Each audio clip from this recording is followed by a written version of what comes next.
কি এক অবস্থা বাংলাদেশে শুরু হইলো।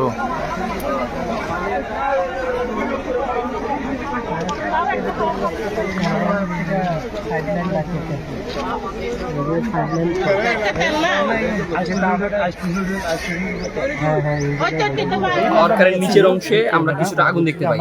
এরপরে স্থানীয় জনগণ ও রেল কর্তৃপক্ষ যারা আছেন তারা সকলে মিলে আগুনটা নিভানোর চেষ্টা করে। যেহেতু আগুনটা আস্তে আস্তে বেড়ে যাচ্ছিল, নিভতেছিল না, পরে হচ্ছে এখানে সেনাবাহিনী আসে, তারাও হালকা পরিসরের চেষ্টা করে। প্রথমে অগ্নি নির্বাপনের যে প্রাথমিক যন্ত্রগুলো আছে এগুলো দিয়ে হচ্ছে তারা আগুন নিভানোর চেষ্টা করে। আগুন এক পর্যায়ে আস্তে আস্তে বাড়তেই থাকে। পরবর্তীতে fire service, Bangladesh military academy যে ফায়ার সার্ভিস আছে তারা সকলে এসে সাধারণ জনগণ সকলের প্রচেষ্টায় অবশেষে আগুনকে নিভাতে সক্ষম হয়। আমি যখন দোকানে ছিলাম তখন সামান্য আগুন ছিল।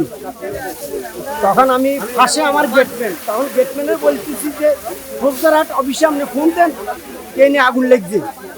উনি ফোন দেওয়ার সাথে সাথে ওইখান থেকে ব্রেক দিতে দিতে এখানে ব্রেক করছে, আগুন আরো আগুন জ্বলতেছে।